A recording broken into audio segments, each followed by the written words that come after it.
Maybe whitewashing, but I don't know if he's covering anything up. It's no use having that discussion. All we need to do is see the Mueller report. As we mentioned, members of Congress and the public will get to see the redacted or edited version of the report on Thursday. In a letter to Congress back on March 29th, Barr offered a preview of what we might expect, and we quote, "The special counsel's report is nearly 400 pages long, exclusive of tables and appendices, and sets forth the special counsel's findings, his analysis, and the reasons for his conclusions." Quoting the same letter, Barr also told lawmakers he's redacting grand jury material, information that could compromise intelligence sources, ongoing investigations, and material that could violate the privacy of people not charged. Here with us in the studio tonight, former CIA Director John Brennan, also happens to be our senior national security and intelligence analyst. Thank you for coming in. Brian. What do you want to learn in this thing, aside from the politics, about Russia's role in reaching into our democracy, about Putin's aim, something you know a lot about already? What do you want to see us do as a result of what we learn? Well, I want to find out what it is that Bob Mueller spent nearly 2 years with his team uncovering. And the few short snippets of sentences that were in William Barr's memo, I think, cover a whole lot of issues that we really need to have a better sense of. And I'm hoping that Congress is going to get more information than the American public is. The congressional committees of jurisdiction in particular certainly deserve to see a lot of that underlying information that may be redacted from the public. And so I'm looking forward to how much actually is going to be covered in black in this document. Do you worry about leaks? What if an ambitious member of one of the committees in question calls or sends over a document to a friend of theirs in the news media that ends up exposing sources and methods of your beloved former co-workers overseas? Well, I think the Intelligence Committee certainly have a very good track record of protecting sources and methods. And I'm hoping that any redactions of source and methods information is going to protect those sources and methods, but it's going to allow the substance to come out. I think that's critically important, to find out what Bob Mueller and his team actually did find. So you can protect that source and method information. I was involved in a lot of redactions. And if I'm going to see pages just full of black or paragraphs upon paragraphs full of black, they are not taking an approach that it tries to be as transparent as possible. They're trying to cover it up. So 400 pages, I'm sure there's a lot of information that will in fact be redacted, but it should be partial sentences or maybe sentences, but not full pages of things. Because I'm confident Bob Mueller and his team recognize just how important it is to get as much information out as possible. And I'm hoping, although I've been disappointed so far with what William Barr has done, I'm hoping that he is really going to be as impartial as possible and not represent Donald Trump as Donald Trump's lawyer, but actually represent the Department of Justice and the American people, so that finally we can have some closure as far as what this investigation did uncover. Let me show you the consequence, maybe not intended, but the consequence of what Barr has done. Join me in watching this. This is how the president interpreted Barr's letter. Obstruction, and we never did anything wrong. The people that did something wrong were the other side, the dirty cops and a lot of the problems that were caused. After the president came out and characterized it that way, as no one needs to remind you, you were basically hung in effigy, especially by some on the air at Fox News, as having been wrong, as having failed and having been riding this hobby horse for years. How do you think Thursday will change that view? Well, I think my point that I've made, including in print, was to say that it's obvious that collusion was taking place between some members of the Trump campaign and Russians. The big question is whether or not that collusion did reach the level of criminal conspiracy. I take Bob Mueller and his team's word that they were not able to establish the evidentiary standard and basis to charge somebody with criminal conspiracy. That doesn't mean that there wasn't a lot of unethical, unprincipled, and unpatriotic things taking place. And I do think it's important to have that see the light of day. So I am waiting to see as much of that report as possible. And then on the obstruction of justice issue, I mean, we know very, very little about that. And it should be no surprise to anybody that Mr. Trump would continue misrepresent and mischaracterize what was said there. That report, even Barr's memo, never said there was no collusion. Collusion was not a word that was used there. It was just conspiracy or coordination. So collusion, I think, I will still say that took place. And Barr's memo referenced Mueller's report by saying this did not exonerate Mr. Trump. But Mr. Trump has his own set of, reality. And he will continue to, I think, cast things in a way that is most positive to him and to delude and to mislead the American people. That's why it's so important for this information to come out so we can see it in black and white what Bob Mueller and his team actually found evidence of or not. As the former head of our spies, how do you feel seeing the word spies tossed about, including by the Attorney General? Well, when he talks about spying on the campaign, there was no spying as far as I'm concerned by anybody. What was done was a very necessary investigation that was predicated with information that would have been derelict if the FBI and CIA did not try to pull the threads to find out what the Russians were doing. Mm-hmm. And when those Russian threads touched U.S. persons, including those involved in the campaign, the FBI had a solemn obligation to find out who might have been working with the Russians. So I take great umbrage when Attorney General Barr says that there was spying. Was there investigation going on? Absolutely. And does he want to take a look at what was the basis for the FISA warrants? Yes, he can do that. But to just so cavalierly throw out the term spying when he knows that that is going to be a dog whistle for so many individuals that are out there, I think he was not as careful, certainly, as he should have been. Former Director Brennan, thank you very much for stopping by. We always appreciate it. As Mayor Pete makes the media rounds, including this studio, coming off his Sunday announcement, when we come back, it's not just Democrats challenging this president anymore. That when we continue. Lowe's is the destination for Southwire, the #1 preferred brand in wire and cable, with a full line of Southwire electrical hand tools, meters, and age that I probably should have. I mean, there's certainly plenty of indications by the time I was 15 or so that I could point back and be like, yeah, this kid's gay. It was really the deployment that put me over the top. I realized that you only get to be one person. You don't know how long you have on this earth. And by the time I came back, I realized, like, I gotta do something. Really interesting conversation with Rachel in this very studio tonight. Pete Buttigieg officially joined the 2020 race on Sunday in his hometown of South Bend, where he's been mayor for the last 7 years. He has generated rather sudden national attention, and it's reflected in the polls. The latest national polling out by Emerson College shows Buttigieg polling in third, behind two men pretty much everyone has already heard of, Bernie Sanders and Joe Biden, still hanging on to the top spots, though Sanders has now overtaken the former vice president. And a reminder, Biden is not in the race. There's that. Here with us tonight is John Heilman, our MSNBC National Affairs analyst. He's also co-author of Game Change and co-host of The Circus on Showtime. Before I ask you to handicap the chances of Pete Buttigieg, I want to show you a moment that happened here in New York tonight. He is approached on this dark and sad and awful night for all the people in France by a French reporter. Here we go.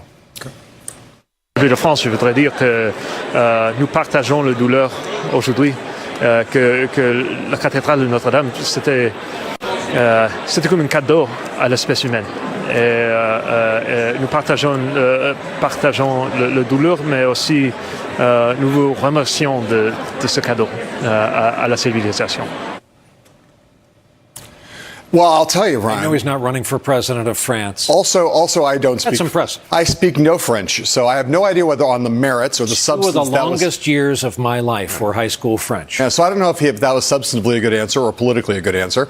Impressive. The man speaks, I believe, multiple languages fluently, and if you believe the theory of opposites, that we trade. You go from Bill Clinton to George W. Bush and George W. Bush to Barack Obama to Donald Trump. If you Jimmy believe Carter to Ronald Reagan. Yeah, you believe the theory of opposites. The guy who's the opposite of Donald Trump is a guy who's fluent in multiple languages and can take on a French reporter like that. That's Because pretty Donald much Trump, the opposite. Donald Trump cannot, let's put it that way, barely could do English. What do you make of his chances? I know it's early yet, and it's crowded, and we don't even know who the field is, right? We're still waiting on big-time people like Terry McAuliffe, Michael Bennet, the governor of Montana. We're waiting on Joe Biden still. So we don't even know who the field is.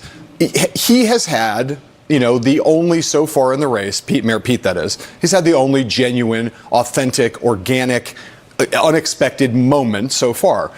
Things going to get harder for him now. He's going to start now. Expectations are he's a first-tier candidate. Mm-hmm. You put up those polling numbers. Let's point out that Congressman O'Rourke and Senator Harris and Senator Warren are all within the margin of error. They're all basically at the same place in that second tier of polling. But in terms of consciousness, national consciousness, the impression he's making, he's now a first-tier candidate. He's got the hot hand, which means that he's going to start getting opposition research against him. He's going to start getting hard questions from reporters, and he's got debates to perform in against a bunch of people who've done a lot more national combat than he has. Does that mean he can't be the nominee? Of course it doesn't. Right now he looked pretty good. He's on a roll, but it's early. There's a lot of yardage between now and the Iowa caucuses. Bernie Sanders today released his tax returns, and there were two political headlines today while we were concentrating on a fire in Paris. Yeah. Bill Weld got into the race against Donald Trump as a Republican.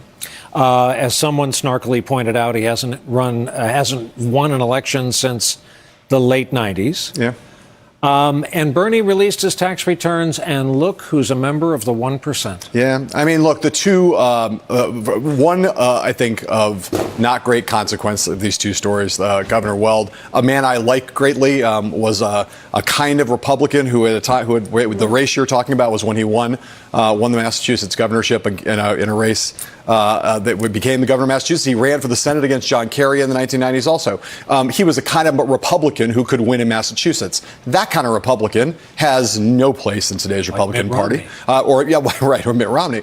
It doesn't have a place. The Republican Party is not the Republican Party of Massachusetts in the mid-1990s. He's an estimable guy, and you never, as a sitting president, want to have a primary opponent. It just forces you to run in races you don't want to run, to spend money you don't want to spend, to deal with this gnat that's kind of flying around and distracting you. And we all know Donald Trump does not like mosquitoes or gnats.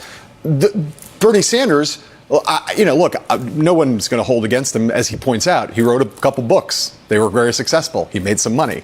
Is it awkward for him, having spent 2016 railing against millionaires and billionaires and now turning out to be a millionaire? It's awkward, but there's an easy answer out of it, which is to say, I think I should have my taxes raised. I think, I am a member now of the millionaire class, and I should have my power constrained. And I think that is what he's going to say. And I don't think there's anybody who right now is a giant fan of Bernie Sanders, and there's a substantial number of them in the Democratic Party, is going to be turned off of him by the fact that he had some success on the book circuit. We talk about the strength of Trump's base and their what's the word I'm looking to? Stick-to-itiveness. Yes, durability. I mean, look, He is the only guy right now, Bernie Sanders, sitting here today who we know, absent a comet hitting him, metaphorically, I hope, absent that, who's going to have the money to compete in 50 states, who can go all the way to June, is going to have the donor base to carry him forward, and has, in a party that's moving to the left, has a piece of real estate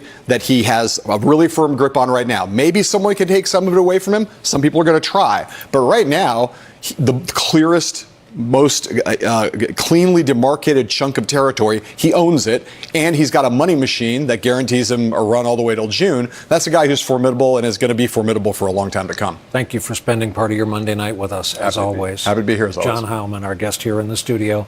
Coming up, a live update from Paris, where the world's sadness was focused for much of this day. SiriusXM has a 24-hour channel dedicated to politics. Monday. Don't want to see what night has shielded from their view.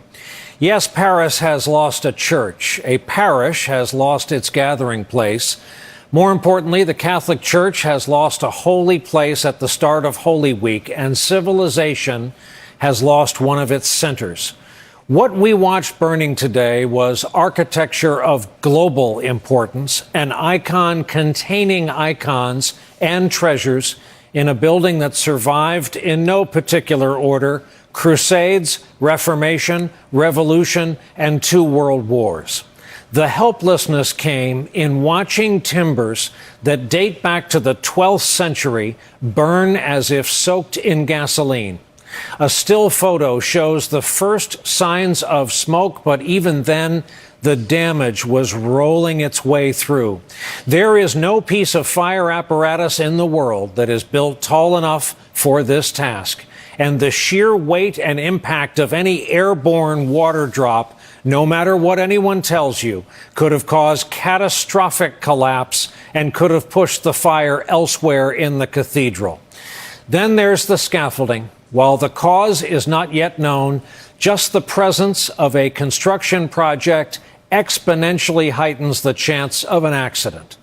Tonight, the mayor of Paris sent out this picture showing some of the items saved from the fire. Not seen, though reported to have survived, are the two most important to Catholic believers, the crown of thorns and a portion of the cross from the crucifixion.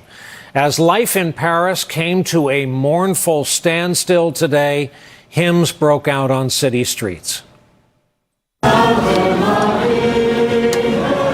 Tonight from Paris is our own correspondent Matt Bradley, and here with me in New York is Elaine Sciolino, veteran journalist and former Paris bureau chief for the New York Times. She also happens to be the author of the forthcoming book about the river that surrounds the island where Notre Dame sits, the Seine, the river that made Paris.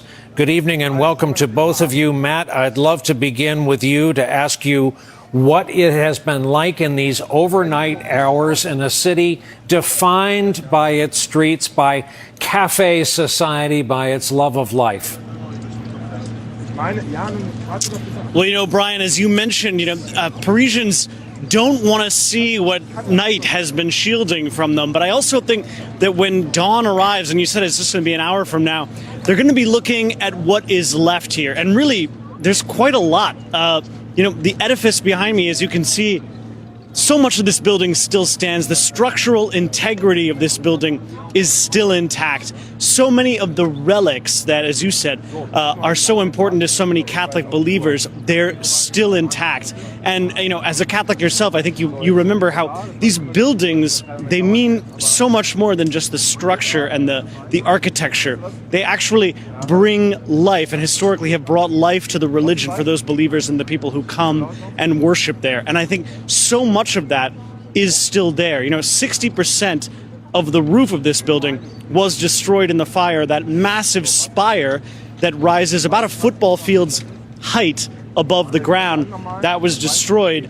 But everything else, the beautiful rose windows, the stained glass windows, so much of that remains. And President Macron, he announced that he's going to be launching a major fundraising effort to try to rebuild this cathedral. And I think there's actually just so much left that so many of the Parisians can look forward to seeing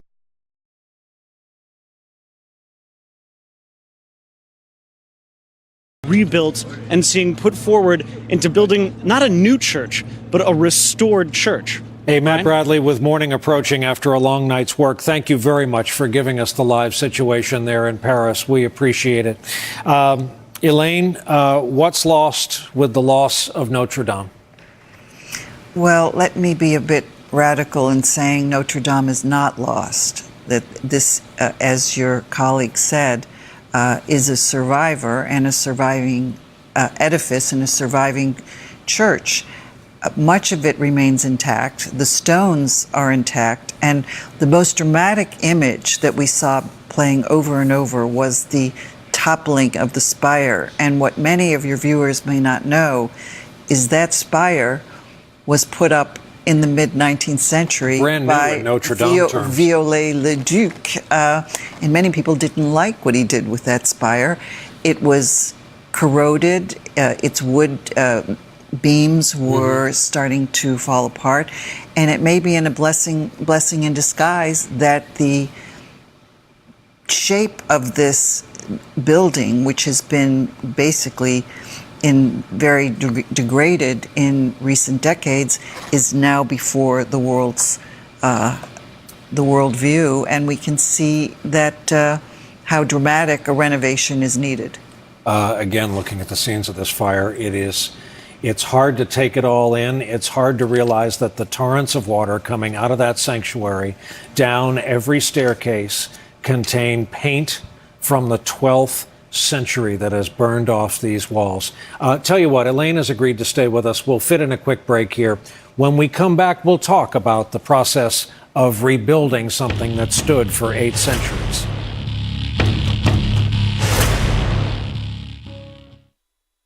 Cremo Company is proud to present a new line of shampoos at Walmart that make the grade, the Barber Grade. Astonishingly superior formulas that clean, condition, build volume, and fight dandruff. All designed to Cremo's uncompromising standards and enthusiastically approved by our advisory board of expert barbers. And to make your shampoo experience even better, Cremo Barber Grade shampoo features a soothing fresh blend scent that evolves as you lather. So upgrade your shower today with Cremo Barber Grade shampoo. Look for the Cremo Crown at Walmart. Thinking about life insurance? With Ethos, you can protect your family for as little as $1 a day, without the paperwork or unnecessary medical exams. The application is completely online and takes just 10 minutes. You can even do it from your phone. Imagine life insurance for every budget without having to meet with an agent. Getting peace of mind differently today and tonight.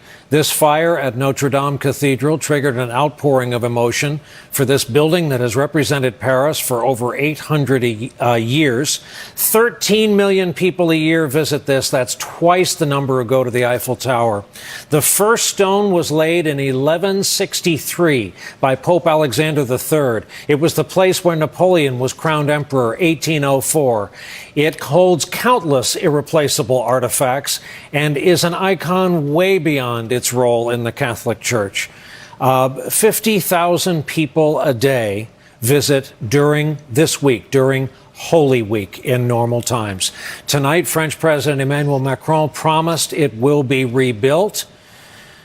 And Elaine Sciolino remains with us. Elaine, I have to say that I just saw tonight Francois-Henri Pinault, who happens to be married to Salma Hayek, but more importantly for the purposes of this story, is a billionaire who runs brands like Gucci and Yves Saint Laurent, has pledged over $100 million. That's a huge help. Well, and he didn't pledge it before this tragedy.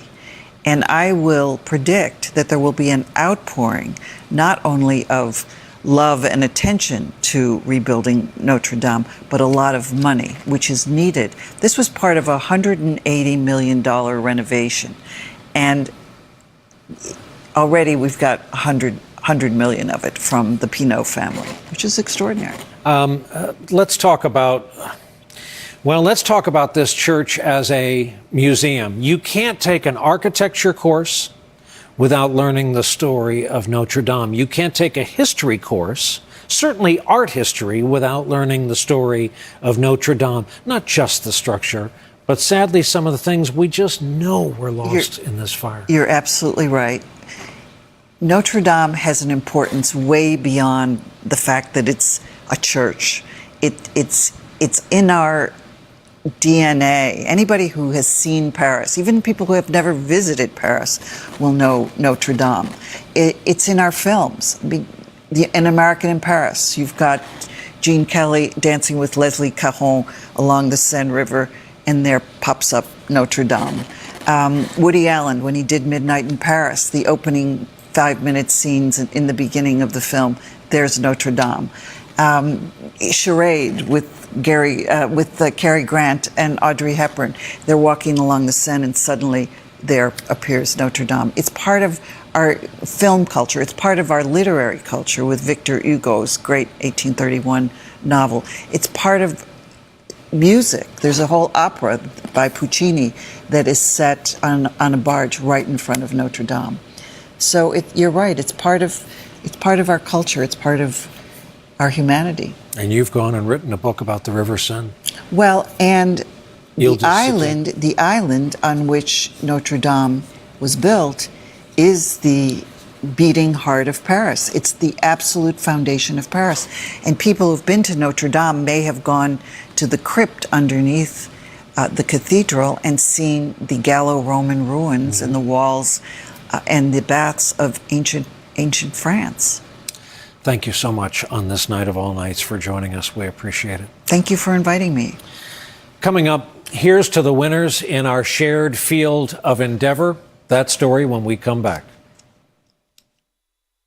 It's Holy Week on the Catholic Channel. Jen Fulweiler. It's important to remember that the purpose of this season is growing closer to God. Father Dave Dwyer. How we welcome